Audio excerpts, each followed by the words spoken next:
we could come in with banter, rabble. Well, that's an interesting way to start that. We are live in the studio with my many plaques. Some plaques. Yeah, it's funny because it's like, oh man, he's a recording artist. Nah, that's my ingenious way of creating a wedding sign-in book. Put it on vinyl record so we can hang them up like plaques. We should have gotten them placed in gold because then they would be look like gold records on the. I missed an opportunity. We could always do it on the next anniversary. Cool. It looks dope though. Yeah, she did a good job with posting them. And she's so and just keep in mind, like Naya's got the job and she already knows that she's the plug. I told Claire, I told my wife where she's working, and I saw one eyebrow like, oh. Yep. Mm-hmm. Oh, yeah. So Sonia is, how I say, conflicted. Only reason she's conflicted is she's like, I don't want to take advantage. She just got there. I'm like, shit. Gotta take advantage now. I was like, yo, Tristan was at Potbelly for 2 weeks. I feel like we missed the chance. I didn't take enough chance of the GameStop one. The GameStop. Nah, we need. And she told him on like GP, like, said I'm a creative person, so I'm basically here for that. So I'm hoping that like she just has something that we can like use like on the website, right? And then like it's game over. We're gonna have to strategically walk to the store with our masks on because we're responsible essential workers, and then kind of figure it out. All right. I got to figure out some stuff. One of my buddies was showing me some stuff that I can do with the share screen, so I can actually put our the logo and everything like that, and like links and so we don't have to go over the fact that we are at Twitter, we are the Wise Men, and all this extra stuff. We can actually have it on the screen while we're recording, so that'll help out. So that Twitch and YouTube action.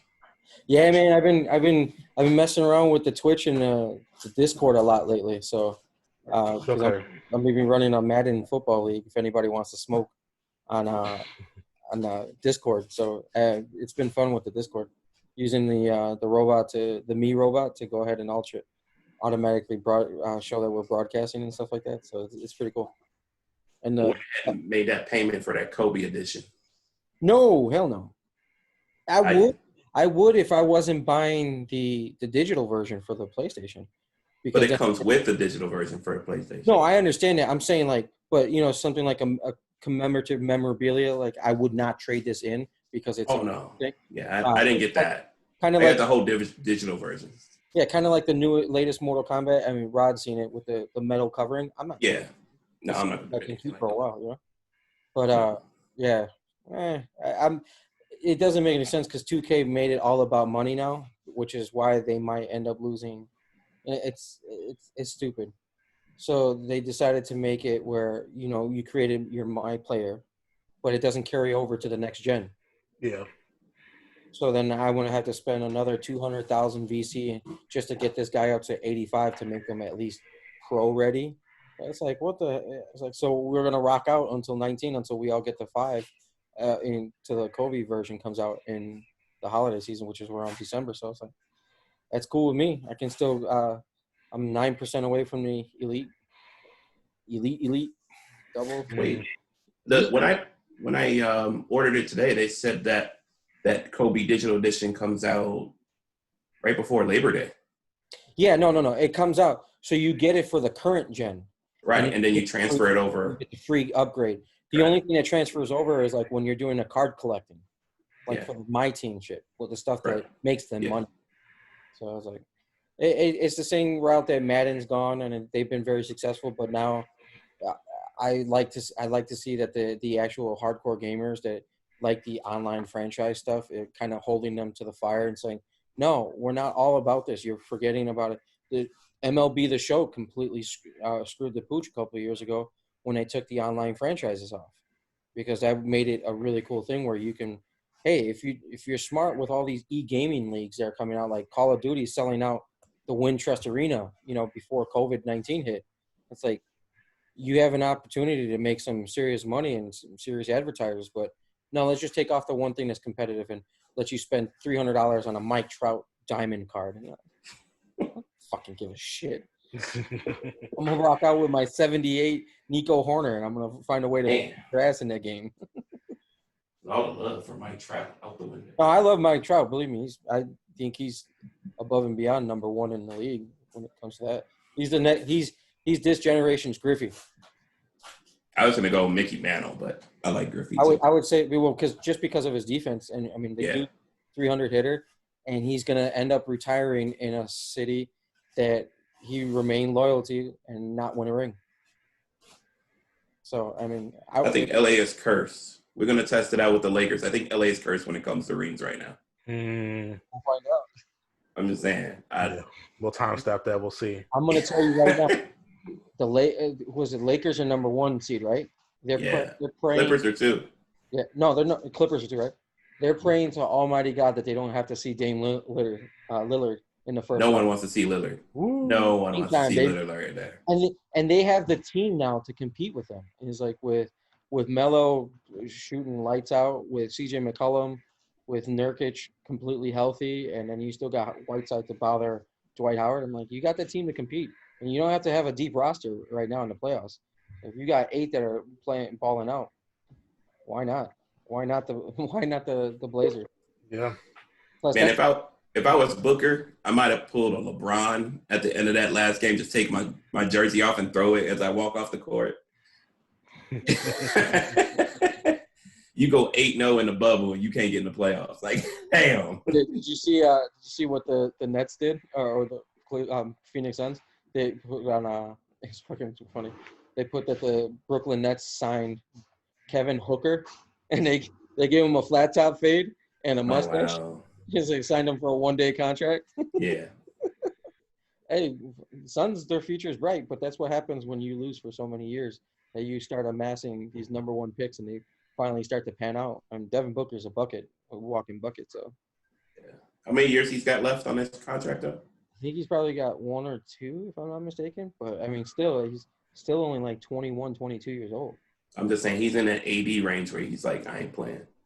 He'll stick around with Phoenix because they still got a lot of cap space. So once Ricky Rubio finally retires, and, this is that whole other podcast, obviously.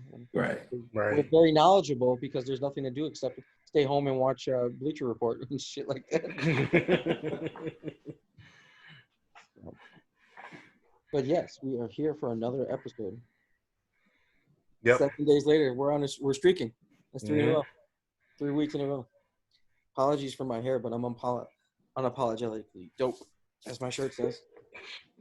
Still surviving, still thriving. There's like riots can't stop us, tornadoes can't stop us. Straight up. They try to throw everything at us this week. Power outages, trees. Anything and everything. There was a guy today that tried setting himself on fire on the green line. Oh, awesome. On the green line, like in a train? On a train car, yeah. He tried he doused himself in gasoline. I was like, hey, Sean, heads up, there's a hot one coming in. Sorry. All good, man. It's fine. He's fine. He's in custody, but I mean, it's a testament to a lot of things that we complain about, that mental illness is not always taken care of or looked upon nicely in the city of Chicago, especially when it pertains to a geographical location, as we all can attest to. So the myth still holds up that a tornado can't actually touch down in Chicago. Well, yeah, as long as it's Rogers Park. Rogers Park is Rogers Park. This is what you get for saying that I'm from Chicago. No, you're in Rogers Park. Well, here you go.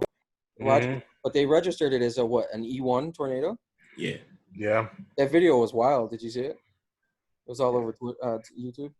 I got nice pictures from the oldest about it. The pharmacist that I worked with on Wednesday, she's from Rogers Park, so she was showing us like pictures, like her backyard and where she stays at. Yeah, it's wild. Yeah, and I worked just north of there. Pitch black during the storm. Absolute darkness. I was like, yo.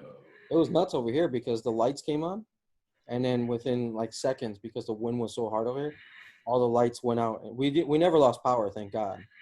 But it was pretty wild to see. It's just like there were things flying everywhere. I was like, oh, this is great. I was like, It was actually go ahead. It's like this is where I get my mutant powers. Outside. Right. Something's gotta give. No, it was actually real freaky driving the next morning. Seeing all the trees. Because everything, a lot of stuff was still on the ground. Yeah, it was wild. It was wild. So I almost had to backtrack because I had to, like I told Matthew a while back, it's like he's all worried about tornadoes. I'm like, man, the closest tornado was Oak Lawn, and that was like in the 60s. It's like, it's from what we were taught in school, it's next to impossible to have one in Chicago. And then all of a sudden we see this tornado warning. I'm like, oh, fuck, I got to backtrack this bullshit now? Right. You ain't going to make me look stupid. That's what I was saying, because I was at work and I saw that green sky and I was just like, oh, is it really going to happen? Like, but nope, the myth stays true. Thank you. Thank you. Thank you, Mother Nature, for making me look smart for at least one more year. Right. Yeah. So let's lead right into it, huh? AEW started the Future Endeavor game. Well, they had to let WWE deal with it first, right? Right. They kind of, yeah. They let the dust settle a little bit, and they were just like, okay, our turn. Cut. Well, weren't at least two of these kind of expected, though? Jimmy Havoc, for sure. Yeah. I would say the one. The other two, I would say, is just more unfortunate. Just because all of them are from the UK. Correct. So, we just didn't know how like those situations were going to be handled. So I would say we'll be at Presley and Sadie Gibbs. Those are the more unfortunate ones because that's just travel. Well, yeah. Bea Priestley was also caught up in speaking out as well.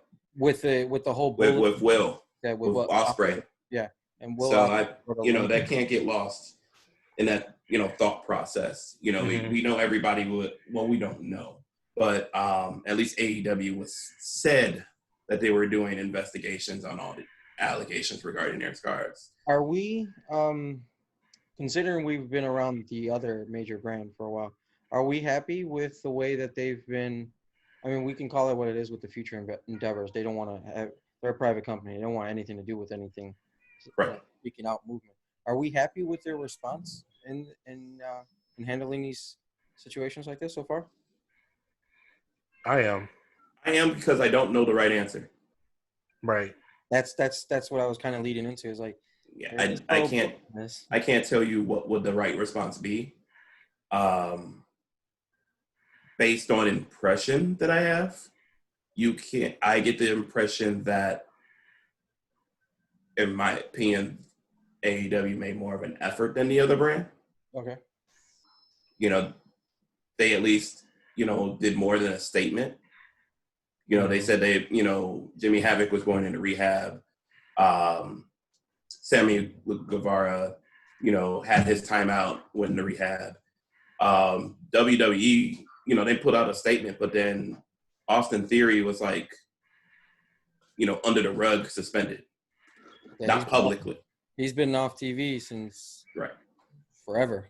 And the same thing with we could speculate Velveteen Dream. We could speculate, Matt Riddle. Unfortunately, we have to speculate because official comments haven't been made on either one as it relates to WWE. Yeah, I mean, in comparison, it feels like AEW kind of brought it to the forefront here. Wished them well. Yeah. Later. That way they don't have to continuously answer the question. They can just speak about the product that they're putting in the ring, kind of on what they're putting out. Whereas WWE's kind of like, sit in the background for a little bit and we'll just bring you in on a new angle. It doesn't seem like it's ever really truly dealt with on their end unless something major happens. And then it's like, oh, well, they're independent contractors. It's, that's on their, kind of leaving them out to, hanging them out to dry on that. And, so, yeah, the dream coming back to NXT was kind of interesting to me. because we'll never know the results of any investigations that they do, unfortunately. Between this and even like with the wellness policy, we never get like, saying, well, what happened? What did you find out? Saying they'll just, once again, they'll just appear back on television. And I feel like as long as it's manageable and the company likes you, you'll still have a spot, regardless of whatever's happening. The Dream stuff seemed pretty serious, and I would just call a spade a spade. I mean, he's no Randy Orton. So the fact that they're holding on to him, it's very telling on both ends, It's very telling in terms of what the company really thinks about him or maybe what they've invested in him so far. Correct. And it is also very telling as to, what they, once again, morally where they stand on certain allegations, Well said. I mean, you have to go back and think about Rich Swann and what's his face, Enzo. Two people who, have been accused and things that were in public. Both cases, were acquitted, but yet they couldn't hold their spot. Correct. With the company. But now it seems like the Velveteen Dream is going to be in the same company as, once again, your Randy Orton's, your King Jerry Lawler's, But we can apply the same analogy when it comes to NFL stars that are constantly. Greg Hardy. Greg Hardy was accused of some heinous acts, and yet he got signed by the Cowboys like damn near instantly. Mm-hmm. Like if you're super talented, it's kind of hard to say no and let go of your investment.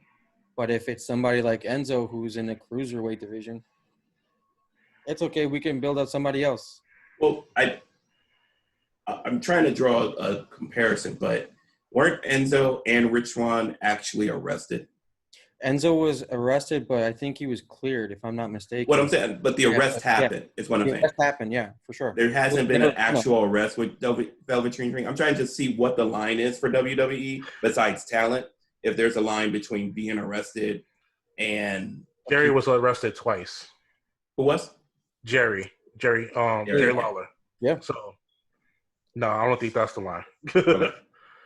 I mean, you hear the stories about how, well, at least with Enzo, he wasn't really well liked. Those in the locker room anyway. So this was like the perfect way to get you out, and it kind of made the WWE look foolish in a sense because he was acquitted. So they just established this line of if you are involved in something like that, you're out. You know what I'm saying? But if you're, it kind of makes it look hypocritical because it's like, okay, you've established your line that if you're accused of this or if you're arrested of something like this, here's a zero tolerance policy. We're just going to cut your contract. But yet you've got this situation here where the accusations are just as serious. And welcome back to NXT after a couple of weeks. And no mention of that. No mention of his vehicular accident or anything like that. It's just like insert superstar here. It's business as usual. So it's. And then conspiracy theorist in me says that it's a Florida thing too. Something about Florida and these pedophiles, y'all. I don't. That's a whole nother podcast. I don't know if we record that one, but well, I'm gonna definitely have to put on YouTube that this is mature content only for sure. Oh shit! No pun intended. But no, I mean, we've said it too that we do take these accusations seriously. We've gone on record and we've gone on our social medias to go ahead and retweet these the accusations, these stories. I don't want to say, I want to be responsible and say accusations and the stories of those affected by the speaking out movement. So it was you saw it instantly on the social media because as soon as I saw that it popped up, I was like, what the hell? And immediately kind of went to wrestling Twitter and saw that they gave WWE just as much shit as they did when Matt Riddle came out and appeared on SmackDown and all over the place. So it's weird to see, but I mean, again, Matt Riddle, before all this came out, Matt Riddle and Velveteen Dream were stars on the rise. Mm-hmm. So it's interesting to see. So I'm going to break this up just for a moment for what I consider to be the story of the day. It has nothing to do with wrestling, but it's epic, and it shows that Wu-Tang Clan had nothing to fuck with. Oh, I thought you were going to talk about the Chicago Bulls firing Jim Boylan because I was all about I honestly don't care about that. I was right there. Yes. Okay. Little backstory here. Most of us who at least grew up in the 90s and even the early 2000s are familiar with the ice cream truck jingle. Yes. Didn't really have lyrics for most part. A lot of younger people will probably connect it to a Young Jock song that came out a while back. Younger people. But the younger people, I'm going to say younger people. But it actually tracks back to a song called Turkey in the Straw.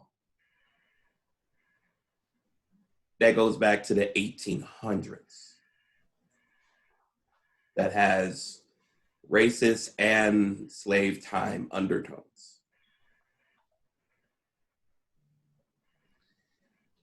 The RZA brought this to the attention of Good Humor, which is arguably the biggest ice cream company in existence. It didn't even matter if it was a Good Humor truck or not. We would always call it a Good Humor truck. Right. Even if it was out of somebody's van, it's like, oh shit, the Good Humor truck's here. Right. Just slap it on the side. Damn. Well, Good Humor announced today with that they are going to allow RZA to come up with a new jingle for their ice cream trucks. Wu-Tang is for the It's for the kids, man. It's for the culture, man. That's for the culture right there, man. You know what would be better? We should have recorded this on Wednesday for Wu-Tang Wednesday. And oh, how fast he is with it, man. That's why he's the leader, and we're Right. just able-bodied assistants here at 3:30, 4 o'clock. So I just felt that was I don't care what kind of podcast we had going on today. That was a story that needed to be put on here, man. Yeah, because Wu-Tang is for these kids, man. Man. And forever. So once we get this jingle, that's going to be a part of the podcast intro, right? For sure. For sure. For sure. So we don't have to worry Gonna about be- copyright because Wu-Tang's for the children. And then we're going to make sure that it's on everybody's ringtone. Oh, we're going to bring back ringtone? And we actually should just like make an addendum like letter to like Good Humor so they can add the flavors French vanilla, butter pecan, and chocolate deluxe to the menu. Yes. Just go ahead, like, because Wu-Tang's forever. It's for these kids, man. Oh, And to bring it in, to connect it with wrestling, I think Good Humor makes the WWE ice cream bars. Boom, I connected it to wrestling. There you go. Oh, look at you. Yeah, they do make those WWE superstars. Somewhere CM Punk is pissed off right now. Mhm. Sandwiches. Good shit. But also in WWE news, it was announced today by Wrestle Talk and Wrestling Inc. WWE will open the vault on the network to Evolve, Progress, ICW. There's a couple other smaller organizations that they bought out a while back, but their libraries are going to be on the network as soon as this weekend. Nice. So what that means, ladies and gentlemen, is now you get to see the reason why a lot of these NXT and WWE superstars are awesome, and you get to wonder, like the rest of us, why they're not awesome anymore. You're welcome. And this also means if you don't have the WWE network, you need to do like Netflix and borrow somebody's account so you can get access to that. Because you don't. I think this just adds reason to buy the network at this point. Mm-hmm. Like the Well, pay-per-views I thought haven't they- really been a reason for a long time. Yeah, no. But- I thought they were talking about introducing that free tiered, but it's going to be like heavy advertised and stuff like that. They nixed the tier program up at the last call. Okay. The last whatever investor call, they nixed the thought process of the tier, I which give was it the free- reason they Money for it. fired their people. if I'm correct. Yeah. So good job on that. That sounds like a Vince McMahon thing to do. Fire somebody because they want to give away the ice cream for free. Right. So, That's a lot of good content. I mean, especially with the older pay-per-views. Like we went back and Claire saw Kane's first appearance because she's a big Kane fan. Because yeah. all wives are fans of Kane. I don't know why, but it is what it is. But yeah. My wife is not a fan of Kane. No. The firework entrance is not for her. I think the only time I've gone back was to watch the Undertaker versus the Undertaker one. It's like, oh shit, there's two Undertakers. Yeah, I think that's the one match that like my wife knows about more than anything else. Like that was the one thing which is like, oh, in our childhood.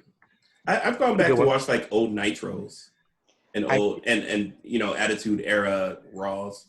But I did go back to see if I can see myself as a kid for the Ricky the Ricky the Dragon versus Ric Flair here at the Rosemont Horizon back in the day. And I was at the barn. Yeah, it was me and my brother Adam and his mom. We were sitting there, like the 6th row from the ring. I remember this clear as day, and then remember like, oh shit, this isn't real. He's not slapping him. You've ruined TV for me. Well, I've definitely like used the network to go back and watch the old Coliseum videos. Mm-hmm. The ones like I had to like go to like my friend's house to like watch when they were putting the VHS tapes out back in like the early 90s and the 80s or whatever.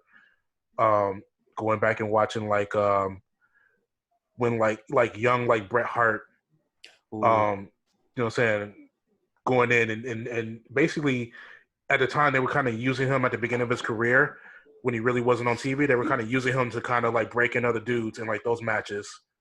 Okay.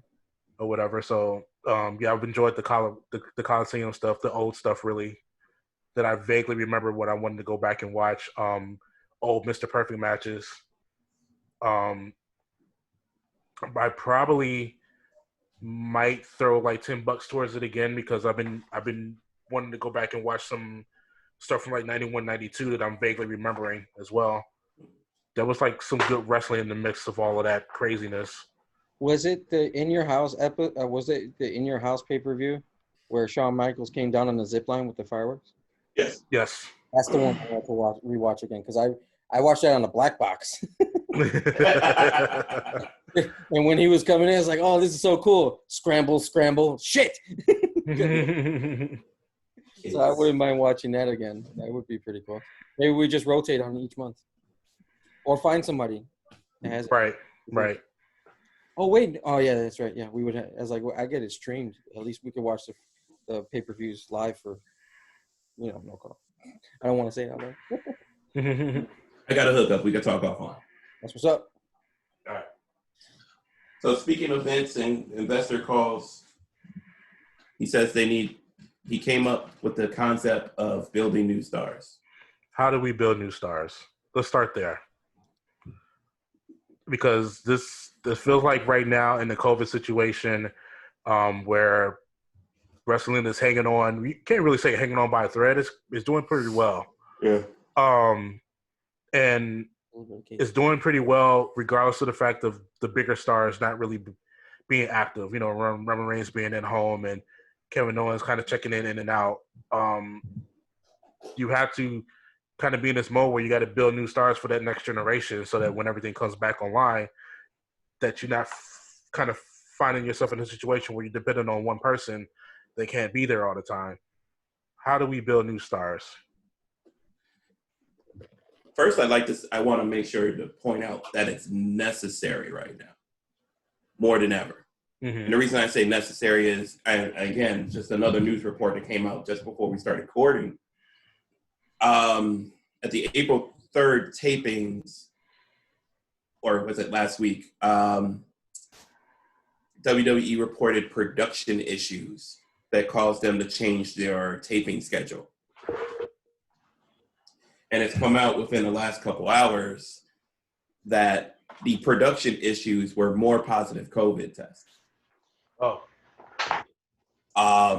Nice. Is that what we're calling it now? Yeah. Well, yeah. So, you're not no productivity. So the in this era where, you know, in baseball has definitely seen this, where, you know, you got a group of performers who can't perform in a short period of time, your roster has to be deeper than normal.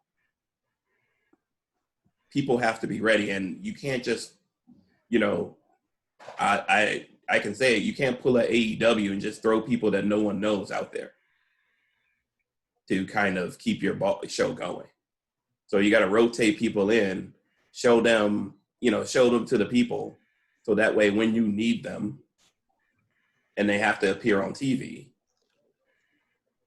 you know, there is some familiarity with it. Mm-hmm. I mean, I see that being WWE strategy to it right now. I think AEW has a whole different strategy, but regardless, I just think the WWE is recognizing the fact that not only do they have, you know, a potential of stars not being able to perform due to COVID, whether it be quarantine or otherwise, they got people that can decide in a moment's notice, I'm going home and I'm staying there. Yeah. You know, and WWE for a long time has tried to come up with a strategy to kind of not put themselves in a corner with their major stars.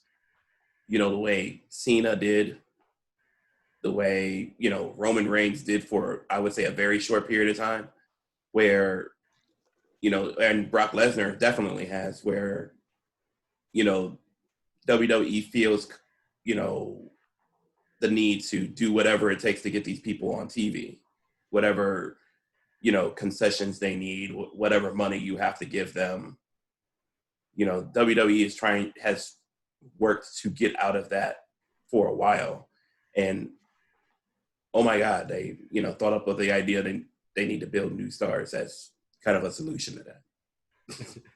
And it was funny how the way it kind of came off. I spoke about this last week too, how it kind of came off on the investor call. It's kind of in response to, well, why did you fire Paul Heyman? You know, so if he was doing such a great job, you know, starting that process of building new stars and putting people in the forefront that we weren't seeing, it was kind of like, I think we need to build new stars. It's kind of the way is the way it kind of came off. And it was just kind of like, oh, duh, like finally you get the point. And then he goes, okay, we need to build new stars. Let's bring Shane McMahon back. I mean, I do miss his showcase of Jordans. That's about it. Yeah. And he hasn't jumped off of anything really high in a long time, so you gotta give the people what they want, Shane. Yeah, the return of Shane has been interesting, to say the least. It's very uncomfortable to see that much flop sweat during the COVID era. For me. Okay. I've noticed a couple important things, and I get why, but it leaves me, the fact that I notice it as a fan, I don't know how to word it, but basically, no McMahon is going to be on TV in the main arena. All right. Definitely came up on a Titantron. Shane's in, you know, in the cut, you know, wherever that warehouse is, the freelance wrestling arena. And Vince has only come out with, I think, once or twice, and I think only Triple H and Shawn were in the ring when that happened. You know, not that I expect Tony Khan to come out on TV, but he's made that stance. He doesn't want to come out on TV ever. So that's a different scenario. It shows an elitist type thing. Like, we're more important than you, to me. You know, you want your people to do a certain thing, but you're not willing to do it yourself. Oh, kind of like how they chartered a flight out of Saudi Arabia and left everybody there. Right. Like an extra day and a half, yeah. Yeah. So, definitely, you know, for sure. You know, it's just something I can't not see. I guess that's the way to put it. But I have zero faith about them building new stars because the ratings are a thing. And they're basically, I would say, at least for Raw and SmackDown, ratings, are a thing for them. At NXT, they have a whole nother thought process because they like to build new stars out of old NFL football players on NXT. On a consistent basis. Corbin, McAfee. I'm sure there's more that I'm missing. But Dio, right? Dio, yeah, Dio's another one. And I think you can count Lars for, I think he was in the league for like 15 seconds. And then like a place kicker's getting ready to beat Adam Cole. Right. Place kicker, punter. Right. The best in a decade, just letting you know. Yeah.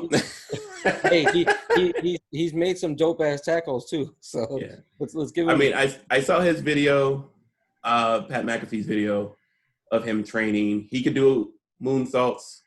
He could flip off the top rope.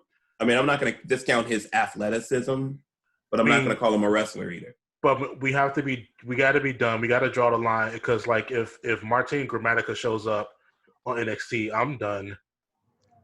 Didn't he's one of the ninjas, right? Trouble too. Come on, dude. He's one of the ninjas, man. Nah, it's all the ninjas are every fucking Bears place kicker that's out of the job since gave up on Robbie Gold. Eddie Pinheiro, all these motherfuckers, all these left leg motherfuckers. Now, I wouldn't object to Janikowski. If Janikowski shows up, put the title on him. Like you don't want that drunk. You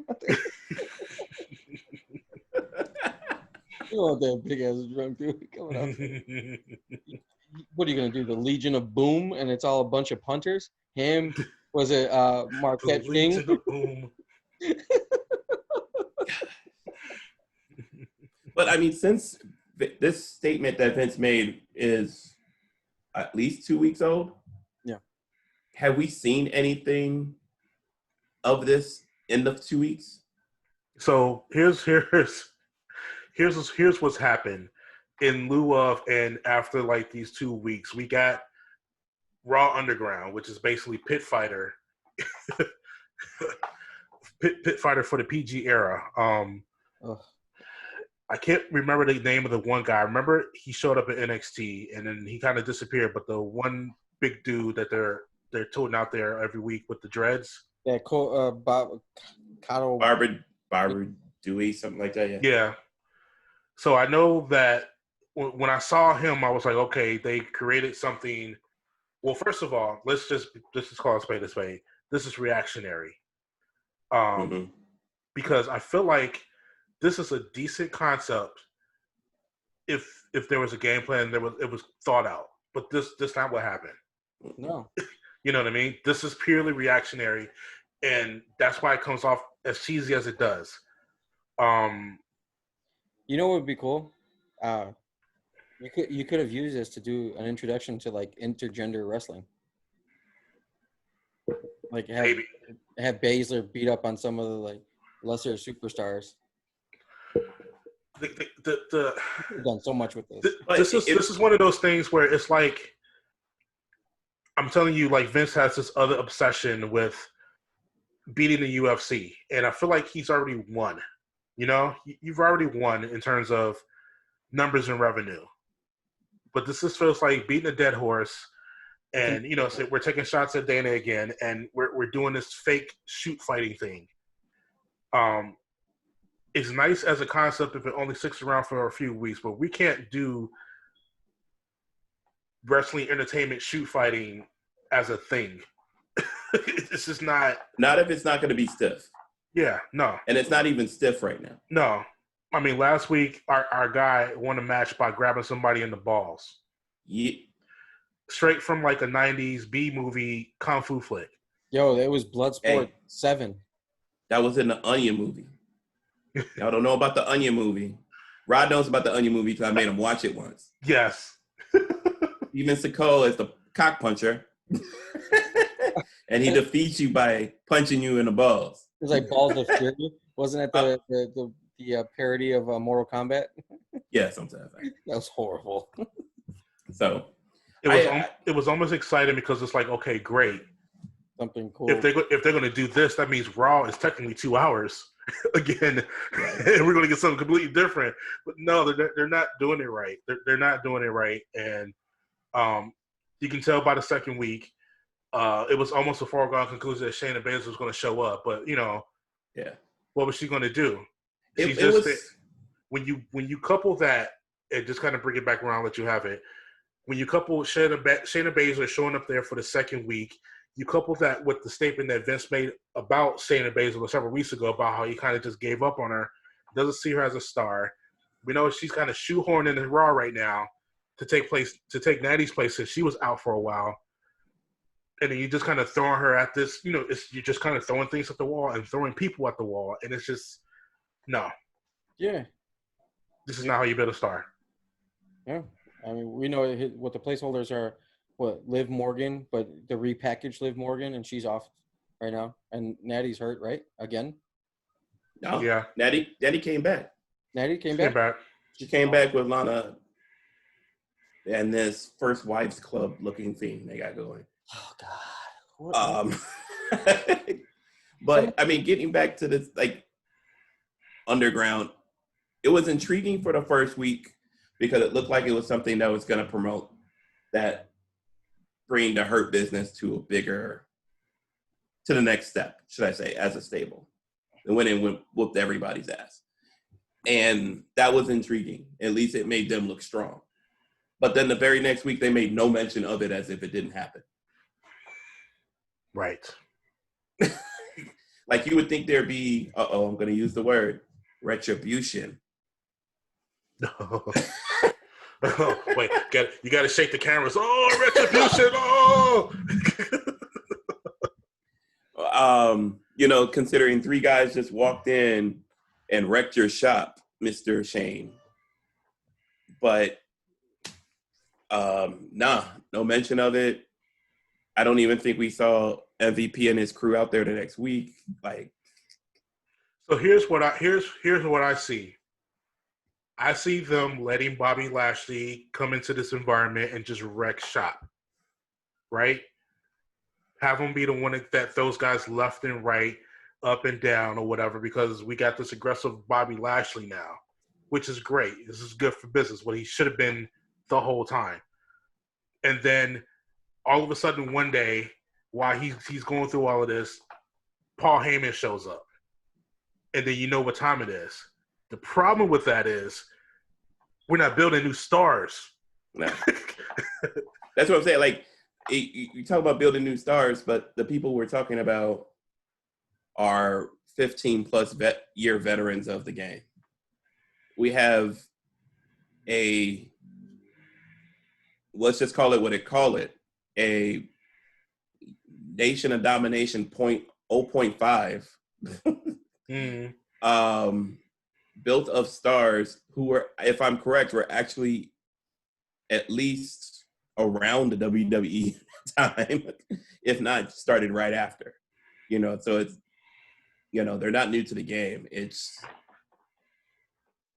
And they got plenty of other stars they could have done this with on that spectrum. Well, consider this. This is a concept that seems to be a copy of a concept that was in Germany, an event somewhere there that they hold once a year, actually called Bloodsport. Yeah. Where they kind of do like the Bloodsport thing, ringless, saying shoot, fight, and combat. And one of the stars of that event is a guy named Killer Cross.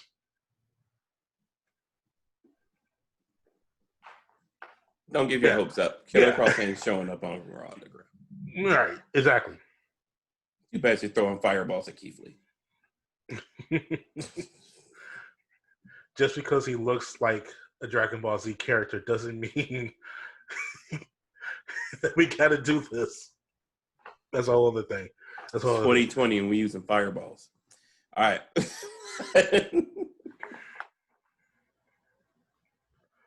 So like I said, there's at least one new guy, and maybe they do something with Shayna Baszler. Mm-hmm. What else do you see coming from this in terms of building new stars? I mean, Arturo Rios was in there. I like him.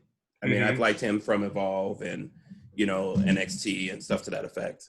But I honestly don't see much of anything from this.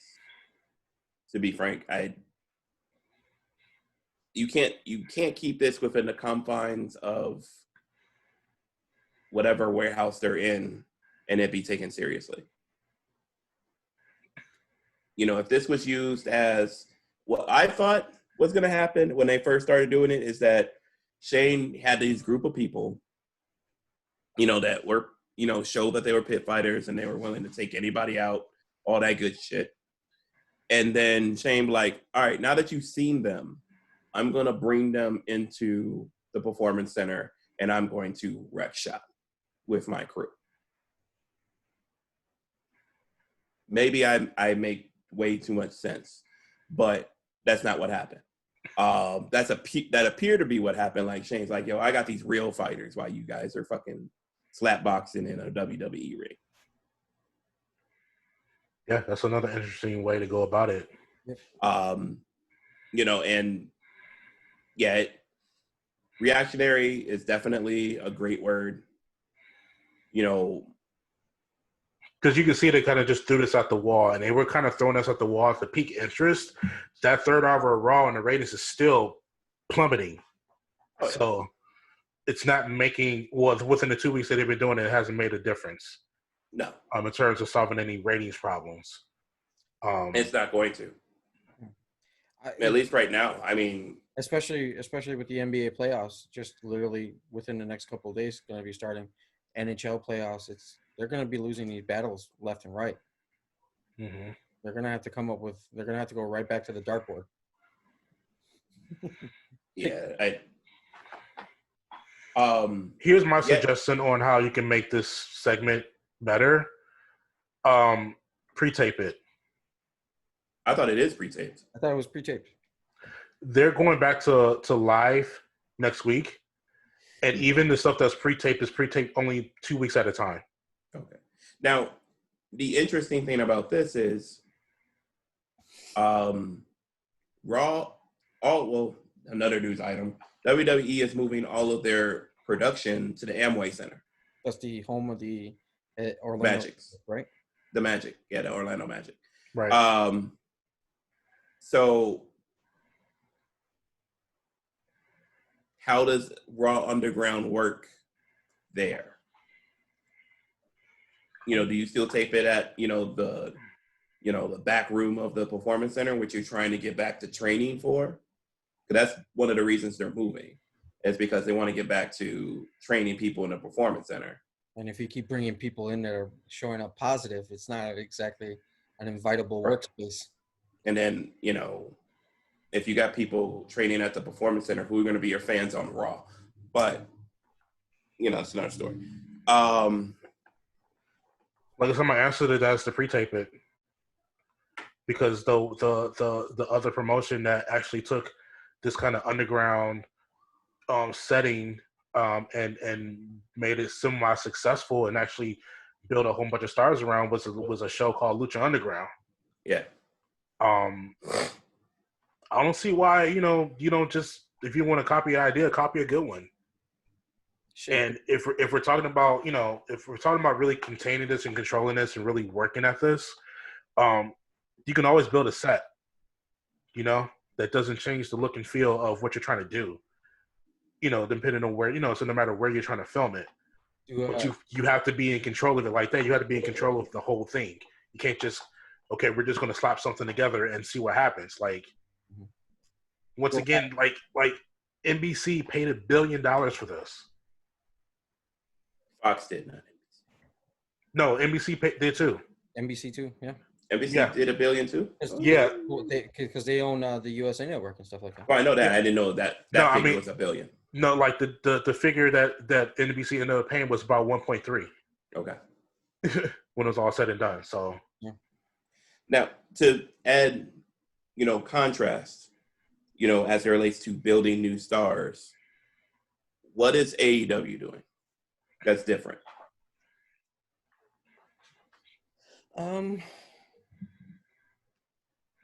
I would say the number one thing that they're seemingly successful with right now is Orange Cassidy. I'd say Orange Cassidy and MJF. Yeah. Would you say that AEW kind of tends to listen to and kind of pays attention to the social media aspect of it and see? Oh, definitely. What friends are. I mean, that's what it is. It's a game of adjustments, man. Well, it's not only that. We know that AEW is performer, it's performer based. They trust their guys that know what they're doing and know what they want to do. Like I said, like their support. Like my worry about AEW when they first started was like, yeah, you're gonna bring all these independent guys who, quote unquote, know what they're doing, but they know what they're doing for themselves. How are you gonna get all of these individuals who know how to do for themselves to kind of mesh well together? Because I wasn't seeing a support system for that. But when like the production people from Impact came over, and saying some other people, start showing up in that locker room and started showing up in the writers' room, that it wasn't a whole bunch of guys kind of fending for themselves per se, but they were kind of taking all of these things and kind of meshing them together. And when you have somebody like a Chris Jericho, for example, who, Chris Jericho can do whatever he wants and it's golden. But the fact that he's willing to put his reputation up on the line to help these other guys out, so whether as, putting the Sammy Guevara under his left arm, or, doing a long-term feud with Orange Cassidy, like that's insane. Like, and to let him put Orange Cassidy over. Exactly. I need to know names of 5 top guys in WWE that would have done that. And you please eliminate AJ and DB off your list right now, because they are the only ones that I would have confidence that would do something like that with. No, you've just taken half of my. I'm just saying you gotta kick them off the list because that's not gonna happen. But it's like they're taking these guys in and they're solving like the number one criticism that you have about any of these guys that come in. It's like they immediately just eliminate it. When John Moxley came in, saying the idea was that you can't have a guy like this at the top of your card. WWE didn't have confidence in him at the top of the card. They put the championship on him, but then they shoved him to SmackDown. You know what I mean? So you clearly can't have something like this as your champion. Boom, they put him in that situation. He turned out to be a badass. He did the work on his own with New Japan as well. And now you can't deny, the impact that he's had as AEW champion. You look at what's another guy that they brought in? Oh, Brody Lee. Brody Lee's main conflict was, oh, you're not a main eventer. Yeah, he's not somebody they can put on the mic. And he's done pretty well for himself so far. Yeah, I would say so. I think one of the biggest things I get or I see from AEW is they allow the organic to happen. Mm-hmm. And I think Orange Cassidy is probably the biggest case of it. Orange Cassidy started off as a one-shot moment at All Out last year, showing up to help the best friends. And the place went absolutely fucking crazy. And from then, every time that he's come out, giving credit to him first, he's made the most of every moment he's had. Organically. It doesn't feel like anyone's feeding him shit. And then Chris Jericho recognizing that, going back to, I can't remember, I think it was a Paul Heyman thing, video back in the day where it's just like you look at somebody and be like, I definitely want to work with this guy. I could do something with him. Mm-hmm. And Jericho just basically saying, I'm gonna do something with this guy and I'm gonna show you that he could be a major star. I think he did that personally just to piss Cornette off. I mean, because Cornette has been so anti-Orange Cassidy forever, that I think Chris Jericho just wanted to shut him up. Because you could tell this is a personal, mission for him to put Orange Cassidy over right now. The company only benefits from that because they are, as we were saying, building stars out of these guys. Because we see that too, where we end up saying, "Who?" Like the entire Dark Order when they came in. Who the hell are these guys? But we've seen confidently, like over time, one of our things was like, you can't keep bringing these people in and expecting your TV audience, who are still building, to know who these guys are.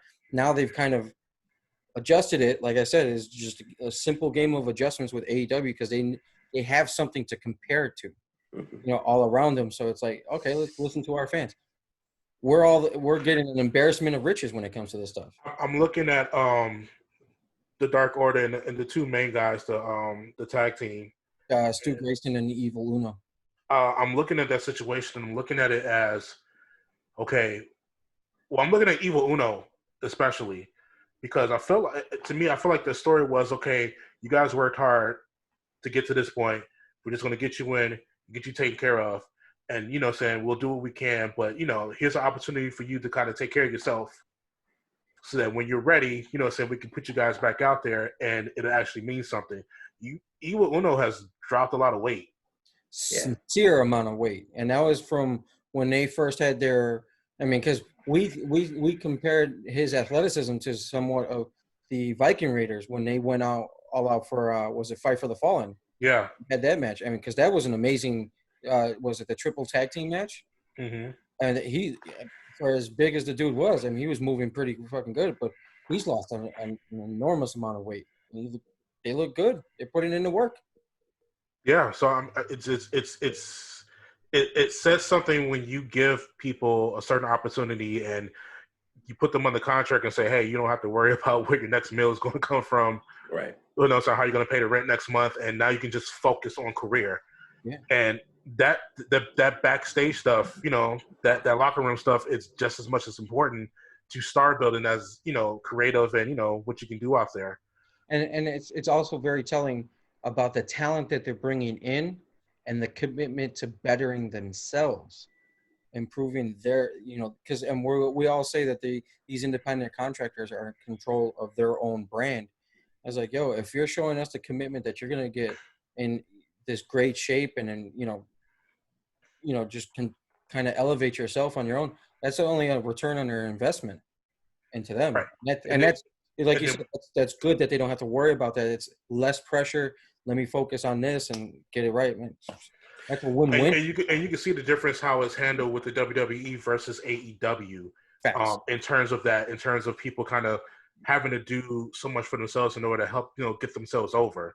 I can draw a nasty comparison between how Becky Lynch became a household name versus the way that Britt Baker is working right now.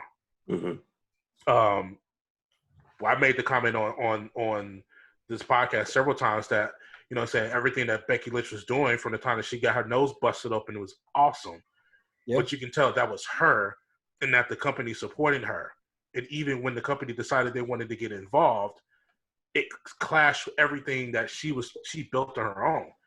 And it's like she basically got herself to WrestleMania, got herself to the main event, based off of what she was doing on Twitter and what she was able to put together on her own inside of that ring, But you can tell the difference between when somebody is supported and when they just don't know what to do with this person, so they kind of just let them do what they got to do. Britt Baker came out and said, "I'm a role model," and the next week she's got the van, she's got the wheelchair that says "role model" on the back. Like, you know what I'm saying? She says she calls herself the Michael Jordan of AEW. Now the shirt is it's for sale like the next week. Like, remember way back when we said, I don't know about this Dr. Britt Baker. And that's when she was a soft ass baby face, man. But that's the thing. It's the level of commitment that the wrestler themselves are actually, all right, cool, let's see what we can do with this. And then they fully commit to it. And again, it's like, yo, we're willing to give you the spot if you can go ahead and, I mean, it's a two-way street when it comes to that commitment. And you can see that the ones that we gave so much criticism to at the beginning are now at the forefront of this franchise. Exactly. Yeah. And we gave it time to breathe, and man, they delivered. They've delivered time and time and again, and now we're all better for it. one group of people I don't want to get lost in this discussion, who I also feel have done very well with building new stars, is Impact Wrestling. Oh, they weren't. I was going to talk about them next. Go ahead, though. I mean, they've literally pulled people out of nowhere in some regards and made them stars. You know, and again, as I said last week, the wrestlers who are there seem to be having a time of, at least for the most part, having a time of their life. And, you know, and that needs to be recognized by the fact that multiple people of the stars who were cut in April from WWE ran over there. That shows the atmosphere that they have over there. And none of them came in. I mean, we'll use Deonna Purrazzo as an exception, but nobody ran in there and started grabbing belts. Right. And even with Deonna, even with Deonna, like when, like I feel like the temperature when she signed that contract was like, oh man, like she has to come in major, because we knew that when she left NXT, oh, this is a major person that they're letting go. Yeah. So there's definitely like the missed opportunity aspect of that. But, you know, you got plenty of people, and Impact's been doing this on the low for a while, you know, building up new stars, and, you know, definitely deserves their flowers as it relates to it. And they're still doing it, you know, and, you know, we've talked about their women's division countless of times as it relates to that same concept. I mean, they're bringing people that, you know, if you weren't into the indie scene, would not know who any of these people are, and yet they're making them major stars. They have that storyline now where it's like a reality TV show inside of a house, and as goofy as it comes off, it's also another vehicle that seems to be working for them in terms of letting you know who some of these people are. Mm-hmm. So, yeah, we got to tip the hat to them. They seem to turn the corner. Ray, bring me some chips. It's only when I'm trying to fix my lighting. It was only during a certain era, and we know what the era was and who was there during that era, where it seemed like the creative was just kind of going to the left. Yeah. But we know those elements are not there, and when those elements weren't there before, so Impact was pretty good at building stars and taking, you know, nobodies and turning them into somebody. I mean, EC3 is probably like, you know, the main example of that. I feel like he existed during an era where, you know, after things got exposed and people had to take a seat, that, you know, it was an environment where people like him could shine, you know? Mm-hmm. And it seems like that's the environment that we're in again. And not only is that environment, there's some smarter people there on the forefront and in the background. So it's become a viable option again, to not wanting to watch what's going on Mondays and Fridays. All right, I need to point this out before he fixes it. Ray has just changed his lighting. He looks straight like Brody Lee now. The Dark Order over there, you know. You should just came in with a hood. But let's continue. I had to go because I text Matthew because I don't like getting up during when we're recording. I texted my son and I was like, "Can you turn on the AC? I'm fucking sweating balls over here." And he didn't fucking respond. So I was like, "All right, well, let me put on the light, refill my water, and turn the AC on." It's like, man, this wouldn't happen if I could have done this silently if we were together. Surprised you can't see my sweat beads. I had to turn mine off. It sounded like a damn jet engine in my house. But kind of moving forward, while people are building and not building new stars, other organizations are getting back to work. ROH announced that they are going to have tapings in August. We know that New Japan has been having shows, if I'm correct, both in the States and in Japan. They did run something brief in the States, in LA. Yeah. But very recently, over the last couple of weeks, GCW, Warrior Wrestling, and Reality Wrestling held outdoor shows. Mm-hmm. Of course, AEW actually had fans in attendance over the last week.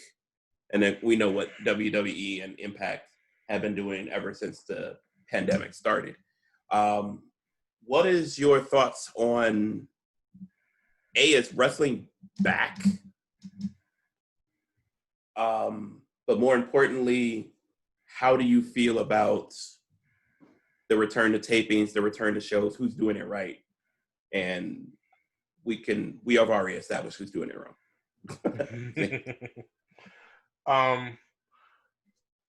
I'll put it to you like this, and this is for everything under the sun that's happening right now. With COVID and the things surrounding, this situation, there's really only two sides of this coin. Either, like, life is forever changed, and it's a new set of rules that we need to play by. It's two sides to the coin. Either life is over, or we got to figure out a way to move on. It's good as long as we're being smart, to be resilient. But like I said, either it's that, or you got to close the door. Right. And as far as wrestling, we know what it is. We know the risks that are involved. We know that people are going to be in close quarters when they have to perform. But as long as you're playing by those new sets of rules, we got to figure out how. I don't even want to say to get back to where we were. No, I don't think that's a discussion that is even ready for.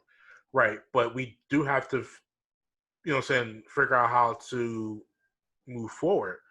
Right before this happened, being a professional wrestler, from, I would say, a professional standpoint, was a thing again. To the point where, like, if you do this well enough, whether you are with the big company or with all the smaller companies, that saying this is bill paying money, right? And it's also an opportunity to travel the world. So even if you're not with, like I said, once again, the big company, and this is now, it's like, okay, now you have another obstacle that may prevent you from doing that. It's kind of like, are you going to fight, for it, or are we done? It's just, I feel like, to me, it's like the gray area on that is gone. Okay. And it's really just black and white. It's like, either we're going to do this or we're not going to do this. And there's a lot of people that still want to do this. So then you have to start allowing yourself to think, how are we going to do this? Now, you mentioned the AEW thing. I feel like that's pretty interesting how they did that, because I got a couple people, been in touch with a couple people who were actually there. So it was kind of like a friend of a friend of the family sort of situation, where they're able to kind of start bringing people in. And to me, that's, I don't know, I guess I'm thinking ahead in terms of how you want to spin this. I remember we were talking before about how Noelle Foley will always show up at all these events. And she was basically like, she was kind of taking professional wrestling and then turning it into some sort of socialite thing. Like, she was like the number one, like, professional wrestling socialite. Right. Well, now, especially in this kind of influencer-driven market that we're in, with pretty much anything, the exclusivity of being able to be inside of these buildings now, like the stakes are raised. You know what I mean? It's like, if we're going to continue to do this, then, we can actually, it creates another opportunity there. Is what I'm trying to get around to. And I'm hoping that the companies are looking at it from that point of view. I mean, wrestling should be for everybody. It should be family fun for the kids, say for the adults, well, depending on where you go. I don't know, some of that GCW stuff. is kid friendly, but I mean, you know, it's something that's supposed to be inclusive. It was supposed to be for everybody. And right before COVID hit, we were talking about how, you know, Sam, being black was going to be more prominent in wrestling, and being of the LGBTQI blah blah blah alphabet, you know, that was going to be more of a, you know, a place where you might want to be, you know. Right. It's going to kind of turn it around from exclusion to, hey, no, this is where it's happening. And I think that now, with that, and also that you can't have astronomical numbers, you can't pack a place in, like, you know, it really kind of, you know, kind of creates this opportunity of who can actually go and see these things live. Right. And I think that's a great point, because I think, one, going to an actual wrestling show, even if you do have access, is about to get more expensive.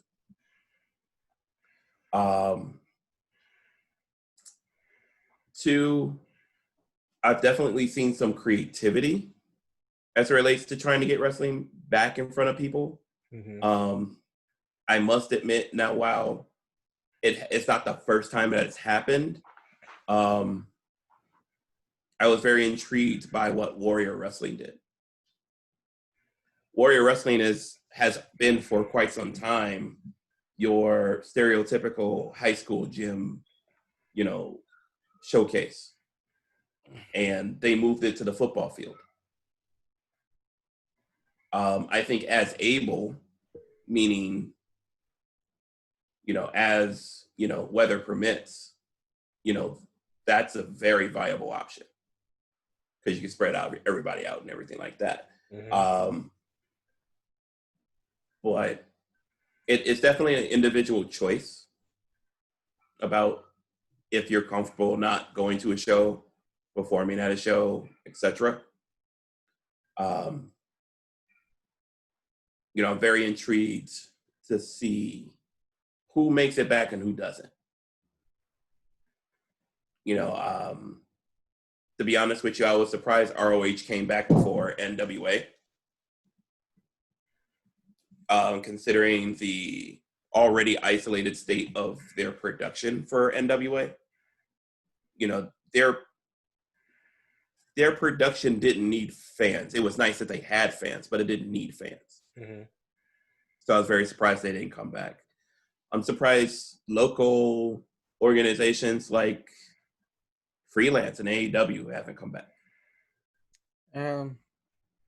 I'm just saying, I'm not saying they should be indoor. I'm saying in general, like these creative outdoor, things. Consider the locations on where these things are happening. AEW and WWE are both in Florida, whose governor could give two shits if anybody gets sick. Right. Illinois has a little bit more restrictions, and I think, and salute to like people like Matt Nix with Freelance Wrestling. They want to take the calculated approach.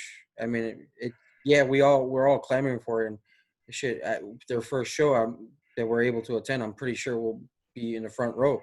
That's how bad, you know, I would like to go to a wrestling show, or even just anything outdoors to try to get us back to some semblance of normality here. But it's just, I would like, when you're with your point with the influencers, in this higher degree of accountability era that we're in now, and how quick we take people to task, especially since we got nothing else to do, right? Those influences that are going to be in these crowds, whether it be, you know, the four major sports or anything like that, there's going to be some negativity that's going to be hurled their way, regardless if they're revered people or not, because it's like, this only alludes to a bigger issue. Is like, yo, if you got the money, you can do whatever the fuck you want in this country.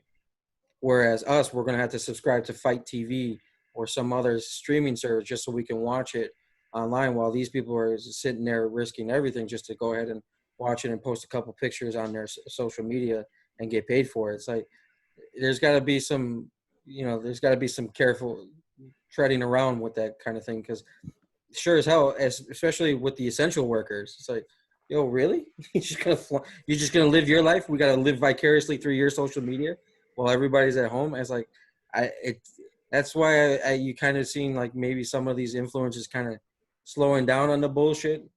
They're making sure that they're putting their ads on while they're at home, as to oppose any type of negativity towards their personal brand and shit like that. So it'd be interesting to see, like you said. I mean, we're going to start seeing it. NBA just has to rule that after the first round of the playoffs, NBA guys can bring their family members and their kids, so long as they quarantine for 7 days, and then they can start attending the games in person to see, their dad, their uncle, whatever the case may be, out there hooping and stuff like that. So that's pretty cool to see, especially when it comes to immediate family. But no side chicks,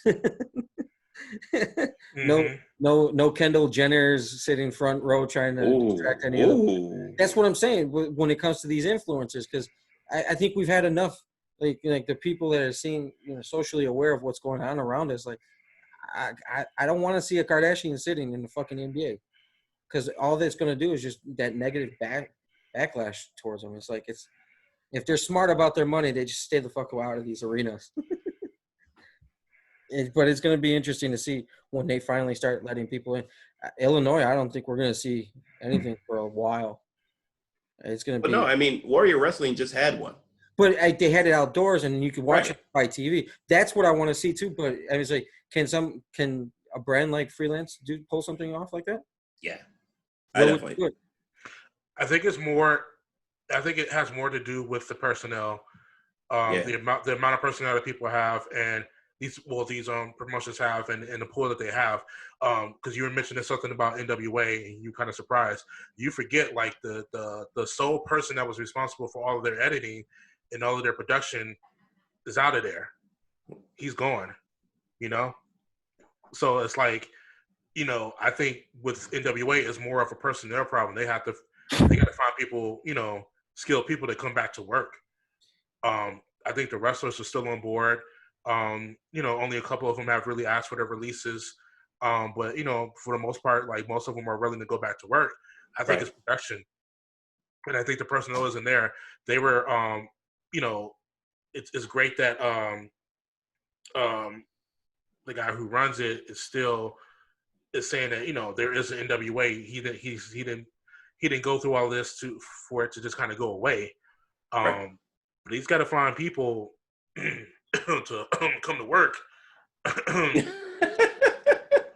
It's hard because it would technically, that's hazard pay, no? Especially if you're coming to a state where if you travel anything, like, we just got to notice that they just added a couple more states. Like, if you leave, that's 14 days mandatory quarantine, and we're not going to get paid for that. And that's another thing you have to kind of consider too, that if you're going to do it the right way, you're in the bubble, more or less, Like, if you're going to come to work, like, you're going to just have to be there and do everything that you have to do, say within a certain amount of time, and you're going to have to be in the bubble in order to get that done. And I think that if we're going to continue to go through this, then that mentality is, like you said, with the NBA, is going to extend to the fans. Mm-hmm. So now, the price may go up, but you're also going to have to kind of provide, like, a whole experience now. Yeah. A couple of locations that I'd like to see for Freelance, if they do come back, it's like right outside the boathouse at Humboldt Park. That'd be nice. That would be nice. You could literally put it in the parking lot, because these parks are semi-closed. Put a ring in the parking lot with the boathouse in the background. Mm-hmm. Or put it in at Lane Stadium over here.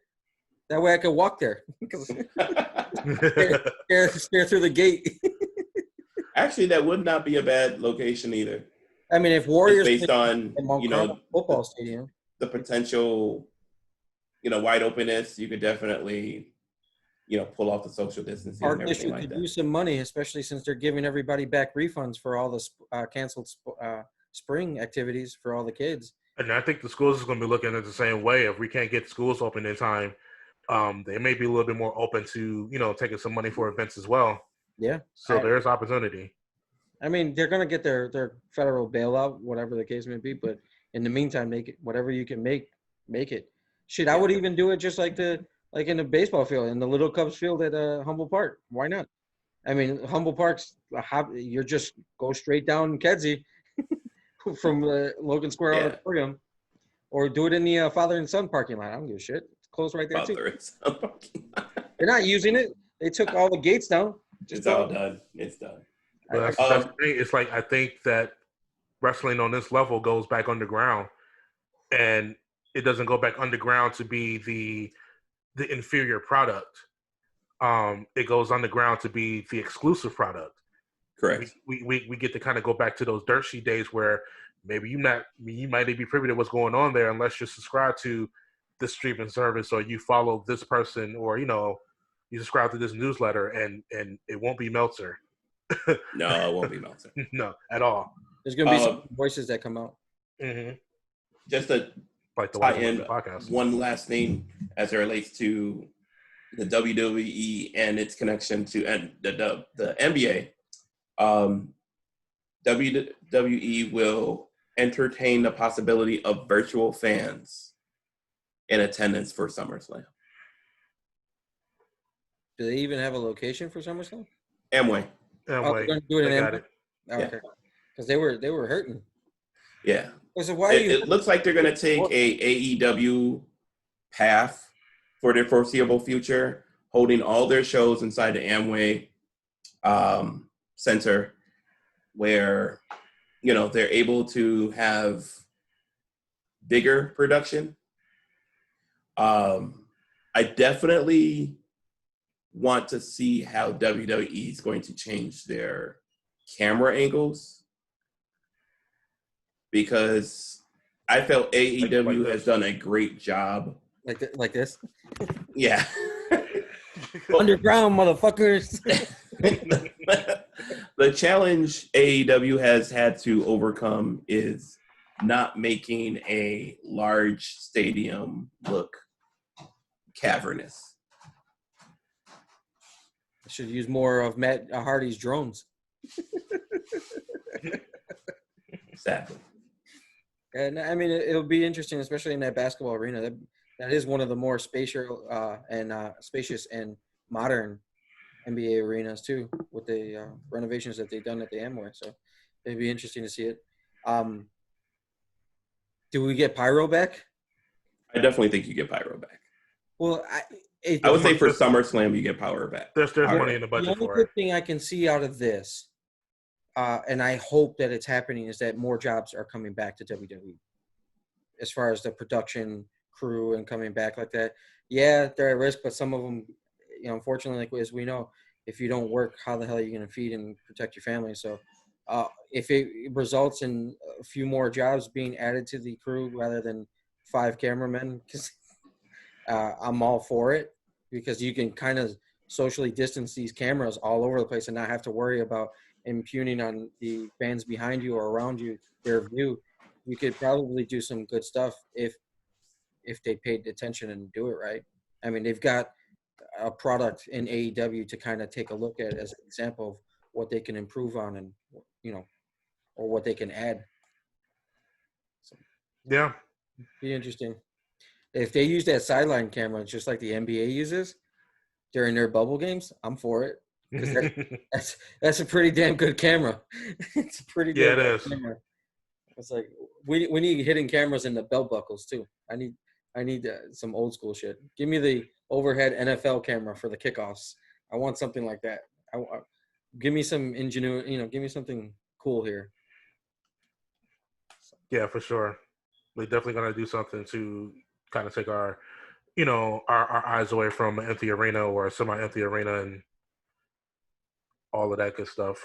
You know what I would like to see too, because I did mention this. I kind of tweeted at the Chicago Cubs, and hopefully they steal my idea. I don't need the credit, but the work that they do with Connor's kids, like that, get a bunch of the printouts of these kids and put them in the front row. Give the opportunity to the ones that we see all the time, like the undead Jesus looking dude. Put Conway and West Side Gun, put these guys, put some of that in the fans, because I think that would be pretty cool to interact with those kids. I had mentioned to the Cubs, I put it out in the Twitter, is like, with all the work that Anthony Rizzo does with the Children's Hospital, I think it would be heartwarming for these kids to be able to see themselves on TV in a situation where they wouldn't be able to go attend a live WWE if we were in regular things. I think if your whole thing, your business model is to hit the kids, market to some of these children, is like, I think it will go a long way, especially with all the charity work that WWE does with the children. I think it'd be pretty cool to see. But, yeah, that'd be dope. Yeah. Please steal that idea. Please steal that idea. I'll tweet it out to WWE as well. I mean, you never know, but it's I think the NBA's missed an opportunity to do that. And we see the digital fans, but of course it's brought to you by Michelob Ultra.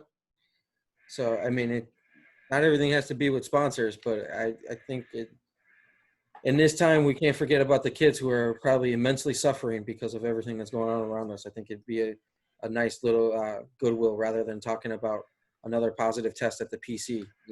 Right. So give us something good to talk about, even if it's not the damn product. Did you go and get some chips? No, I had important family business to take care of. He went to go get some sugar. That's why we No. We returned with the vehicle today, so I just needed an update. So all's well. Where are we? Seth Rollins. Damn it! I was hoping to miss this whole part. And Seth Rollins gonna be. Wait, you know what? I'm just gonna group this together because I'm gonna group this together. Booker T and Seth Rollins need to shut up. Period. Seth Rollins. The pandemic almost made us forget that when he opens his mouth on the internet, it's not good for him. At what point does Becky just take his phone away and slap his? I'm not gonna have the father of my child look like a fucking idiot on the internet.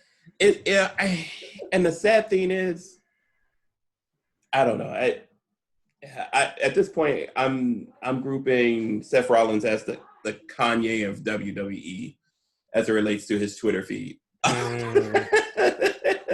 Where when you see a tweet and you're like, damn it. Damn it. Because you could see, not that it's right, but you could see where the passion is coming from, and the frustration and all that kind of stuff. But at the same time, bro, you should know, no. I mean, it's very clear at this point, clear evident at this point that all Seth Rollins cares about is the WWE, and that's great that he's his company guy. They definitely have this mutual love and respect for each other, but it's to his detriment in terms of knowing, reading the room and knowing what's really going on. So, that's the biggest surprise to me, though. Mm-hmm. Seth spent as many years in the Indies as anybody else on that fucking roster. Right. So and he's completely just. So to have him be, I don't know the size of the cup of the Kool-Aid they gave him. I think he drank Dean Ambrose's cup too. Mm-hmm. It's not that. Seth Rollins is the Ron Burgundy of the WWE. If you don't put it on a fucking teleprompter or a script, he's not going to read it. He's going to go off topic. And nobody loves San Diego more than Ron Burgundy. Yo, and then Booker T is just damn it.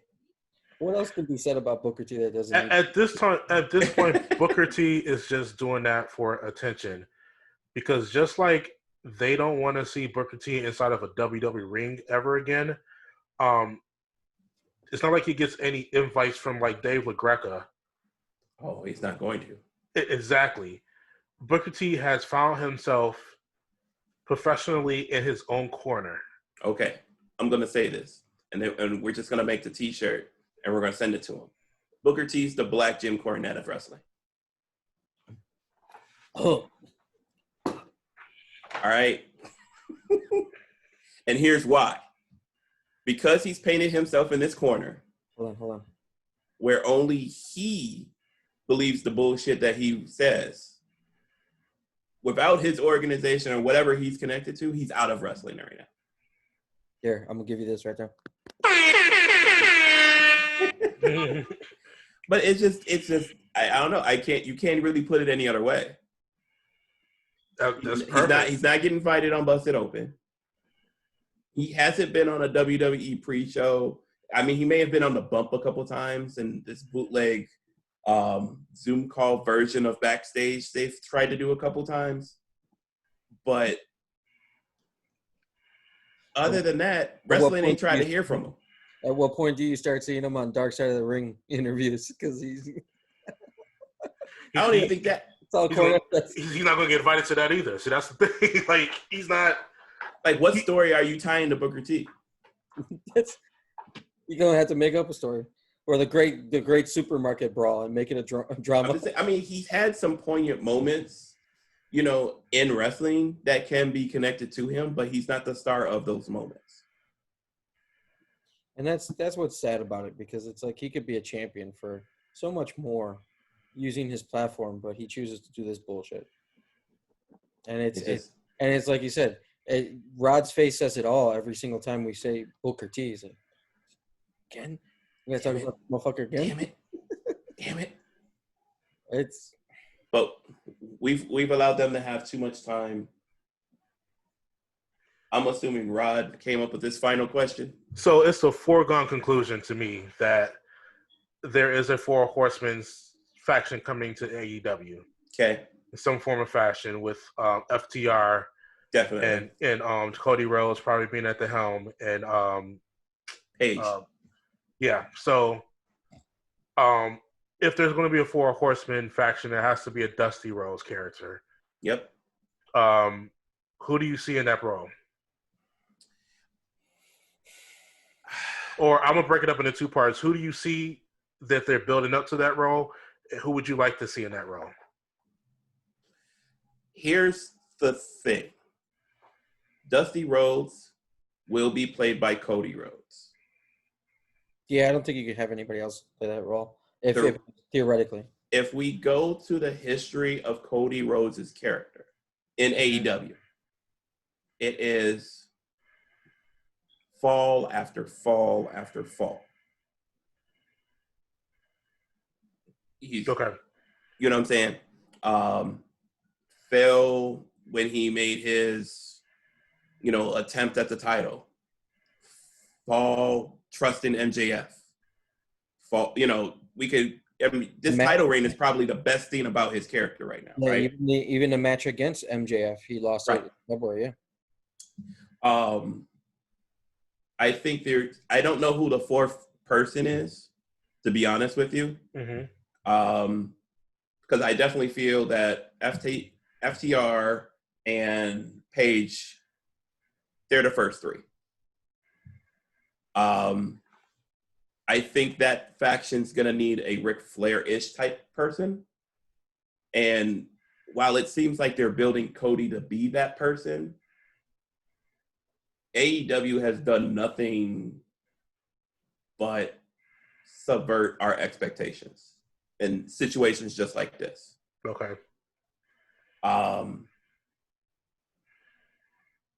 So it makes me feel like someone like even Kenny could be like the Ric Flair of it all. Because, Kenny's slow heel turn has been, 3 months in now? Mm-hmm. But it could be anybody. It could even be a new person, if all we know. I just see Cody as playing his dad's role right now. I see him as always someone who just doesn't always get screwed over in big major moments like that. The sympathetic character. I don't know of another person, per se. You guys can, definitely chime in. I don't see, I can see Cody as a heel. I can see them being the Horsemen. But I also feel like there's already too many heel factions in AEW. So that's why it leaves me kind of confused about where this version of the Horsemen would fall in that regard. There'd have to be some dismantling around AEW for this to work, because if that would be that the Elite would be basically the only face faction. Yeah. Well, best friends. Best friends. I don't, and I've always had that argument about trios being factions, but yeah, I get it. But yeah. Yeah, you would have to put the trios. You could say the Jurassic Express if that's the case. That would be a trio. But are any of them going to be at that level? No. I can see your point. You know, so you got the Inner Circle, the Dark Order, and whatever this Horseman is looking to be. That's three major, what appears to be heel factions, with only there being one, one other, face-ish in the Elite, and Kenny's turning heel on us as we speak. So I think the Elite is done. Okay. As a concept, I think they're at that point where they're all kind of going like their own way. I see. Okay. The Bucks are definitely focusing on the tag team portion of it. Mm-hmm. That break between Hangman and Kenny is coming soon. Oh yeah. I would expect it all out, quite honestly, or all in, whatever you want to call it. I think they still call it all out. All out? Is it all out? Because they're already kind of working, saying like Hangman's got his own program outside of that tag team. Mm-hmm. Yeah. And like you say, Kenny with the slow burn to the heel turn. And it's been a natural progression. It hasn't been forced at all, which is great because it kind of keeps us into it. So when the swerve actually comes, it's like, okay, cool. And then like Cody hasn't been connected with them at all for a while. He's been under this whole Nightmare. The Nightmare Family TNT championship reign thing for a while, and then what they seem to be doing, like with like I said, with Arn and with Tully, it kind of makes you think like this is the direction that they're going. And you mentioned Paige, but I think it's not Paige. I think it's the guy what's his face? I hate when my brain goes blank like this. But the guy that Tully's managing. I don't think Sean Spears plays a role in this. So we'll see, because I think he does. I think that's the faction. You think Sean Spears? Yeah, Sean Spears, FTR, and Hangman? No, not Hangman. Oh, not Hangman? Cody at first. I mean, I like the idea that Sean is suggesting, and I can clearly see it that way. But I feel like there's going to be a portion of it being those four for the time being until whatever happens to Cody to get him kicked out of the group. It's ego. Because they've been playing up this ego thing. Mm-hmm. And you could see that, him being the Flair for a while until they feel like his ego is just like, nah, fam, you got to go. I was hoping, and I guess what kind of inspired this is because, what inspired this, I had a conversation with my friend Eric like a couple weeks ago on the same subject or whatever. I think it's like if they're going to do a Horseman, it's got to be a Dusty. And it kind of just got me thinking about it. And I was kind of sold on Scorpio Sky up until they had the match. Yeah. And the fact that match ended clean was like, maybe they have a better idea in mind. What about any thoughts about Cardona, since they just brought him in? And he kind of came to Cody's aid a couple weeks ago. So he's not under contract? It's like a short-term thing, right? Yeah, five appearances. 5 appearances? He's got 5 appearances. I guess that's the way that they can go, and that's kind of what Eric was suggesting as well. Mm-hmm. The problem is when you see him in an AEW ring, it's weird. He's a little bit too WWE. I agree. If that makes sense. You know what I mean? No, it does. In terms of his in-ring work, and he's got to come out of that. And AEW doesn't have a performance center yet, so I don't see him unlearning those tricks. Okay. And being something that actually fits in the WWE. I mean, fits in the AEW. They may try to force it to work, but I don't think Matt is trying to stick around for that either. So. Yeah, I honestly see Matt Cardona eventually in Impact. Yeah. Tagging back with Brian Myers. Depending how far this stretches out, I mean, it's easy to assume all this is going to happen at All Out. But again, that's also too much to happen at All Out. Are they doing it as a pay-per-view? Yes. They haven't said where or anything like that. I still think they're going to have it at what's this Daily's Place or whatever like that. Mm-hmm. They are going to air. I think they're doing another 2-parter, and the word is that the first part is actually going to be live on YouTube. Okay. Yeah, I with this particular faction, there's a lot of pressure on them to do this right. Mm-hmm. Because the people involved, for one, the name that it's automatically going to invoke. You do anything Horseman-like, you got to do it right, especially when you got 2 of the original members involved. Right. So, yeah, that's why I don't feel Shawn Spears, because Shawn Spears doesn't hit like a Horseman to me. They've done little to build him over the last few months to a point that I would consider him a Horseman. He'd be like the Mongo of the Horseman for me. He's a little bit better than that. I'm just saying from a like connection type aspect. I'd always be sitting there like, why him?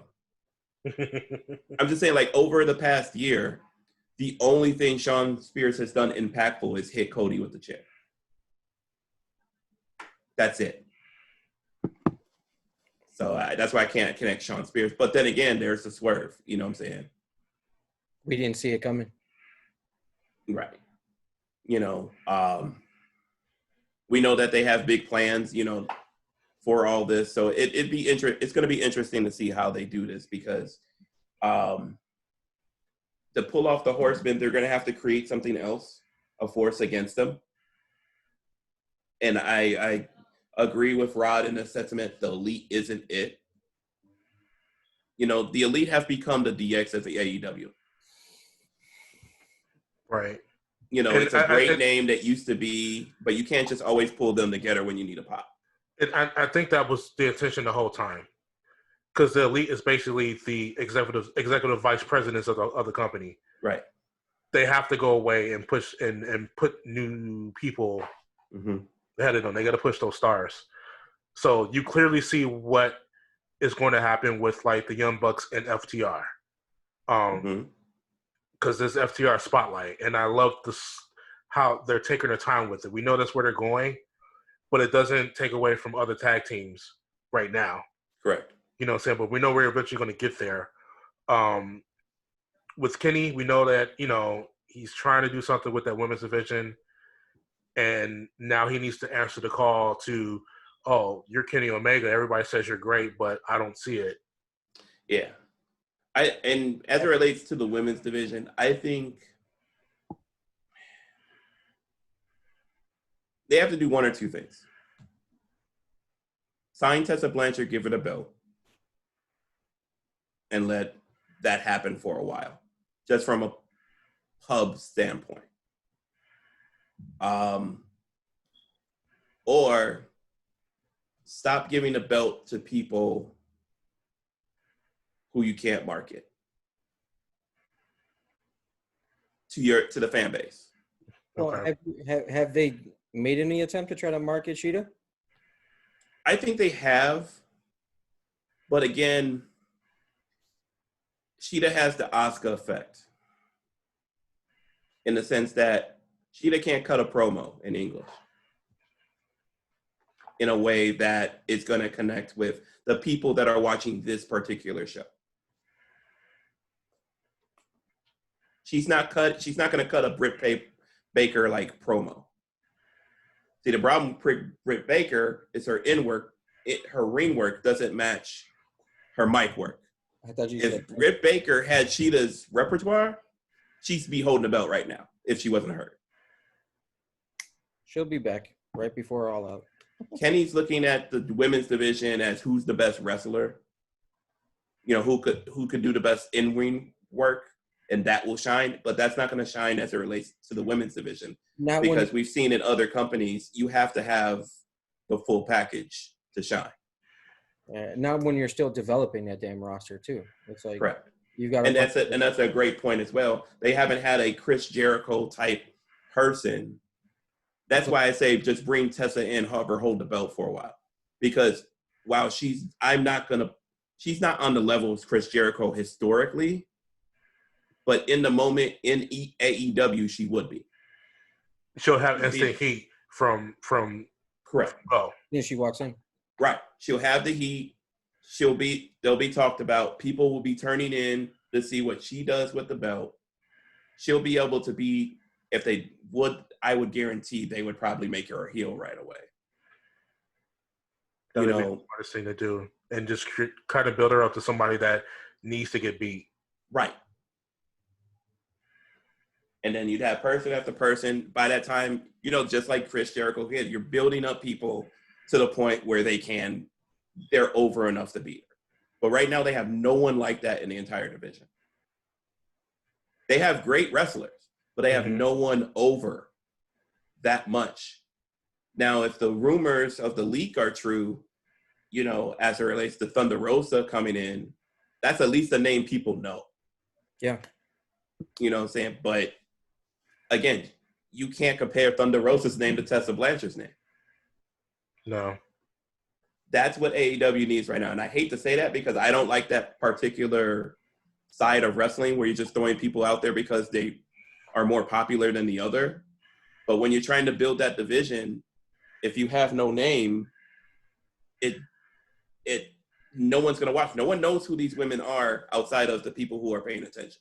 And we're well into year 2. And this is a constant conversation that we're having about this particular division that is still building itself. And I'm sorry. It's building itself from little blocks. Yeah. And well, let me ask you this. Are you willing to pay $49.99 a year to help support the women's division of AEW? I mean, we could split it 3 ways. That's a concept I'm still trying to grasp. A trio with a thing. It's like, I'm still trying to grasp that the heels concept. It hasn't connected with me. Because no other organization has felt the need to do anything like that. Right. I'm confused as to whether or not they want my money versus a woman's money. They want your wife's money. Right. And that's the thing I'm confused about. It's like, yeah, you want me to support, I mean, $50, but still, I mean, like, is it something you want me to support or? Yeah. It's I kind of feel like it's a situation where, like, you buy into this club and then you kind of have some input, but you don't want a guy's input, right? Exactly. It wouldn't make any sense. Go on Twitter, wrestler Twitter. There are very active, prominent female or non-binary wrestling fans out there that you can actually get their opinion on rather than just, the male-dominated fan base. I don't want to tell them how to. They're gonna have to put something in front of that paywall to kind of establish what this is about. Yeah, definitely. It doesn't make too much sense.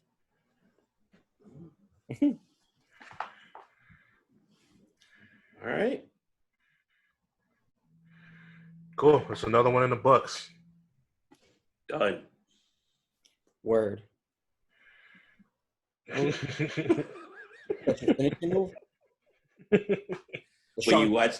you watch too much TikTok. Too much, yes. Those are the signature TikTok elbows right there. The only thing I've subscribed to on TikTok, because I deleted it before, and I was like, man, fuck this.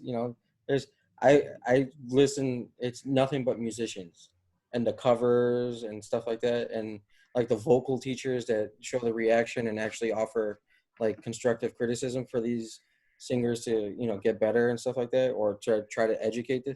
I fucking love it. I'm sitting here till like 2 o'clock in the morning just scrolling with my Google Pixel buds, and I'm just like, yeah, this is pretty dope. I'm a big fan of it, because I'm a musician at heart. I like seeing stuff like that, but it's like, yeah, the stupid, unseasoned chicken moves that we see. No, I had to actually ask Emily the other day because, you know, I'm watching the people who dance, and there are some people I connect with, like Taylor, the dancer, she's dope, and a couple others. But then there's these girls who have like 50 million followers, and I look like, what? I was like, yo, they just got out of back surgery. You could tell because they're so fucking stiff. Like I need someone in their early 20s to explain the woe to me and why it's like something like literally people do the woe and like people react to it like they did a jump and split or a headstand or something. Like, okay. We could have an offline conversation about this because I don't want to offline. Because I was like, I have my theories about shit like that. It's like, yeah, I would react to something like that too if you don't normally see that type of movement from somebody that looks like that. It's just me, you know. It's like I see it on TikTok and I'm like, all right, yeah, I know where you're from. You, I know where you're from too. We are not the same. We ain't the same. Oh, I've told people, and people don't understand until they like really dig deep into these kind of things. TikTok, Vine, Instagram, most of their major influencers all live in the same hood. All in the same block. At a while, all of Vine lived all in the same apartment building. They did. Rest in peace. So, you know, you see all these collaborations, and another thing that people don't want to talk about, but, you know, it is what it is. None of these kids are broke. None of them were broke when they got into this. There's no rags to riches stories on here. I do feel like saying fuck Ryan's kids shit because I can't stand that. Yo, but on TikTok, they got a couple of these kids too who are like, all they do is reenact other people's comedy sketches from grown-ups, and because they happen to be cute, they blow up. And all they do is like I've seen like Kevin Hart reenacted by little kids everywhere, and it's like little kids, they're about the same fucking height. What are you talking about? It's the wave. That's all it is. Look at Instagram coming out with reels. Like I got that message the other day. Like Claire sent you a reels video. What the fuck is a reels video? What are you trying to get me to download now? I was like, oh, look at you trying to do this preemptively, trying to come in before the September TikTok date that the Cheeto in charge decides to put in. But there is some. I got to see this one. Apparently, there's a guy using a shark as a puppet. That one looks pretty funny. I just got to send it. Okay. So, yeah, we're getting off topic. But hey, Vine did give us the E is for escalera. So, you know, I'm very thankful for that. Rest in peace, Vine. Rest in peace, Vine. Rest in peace, Vine.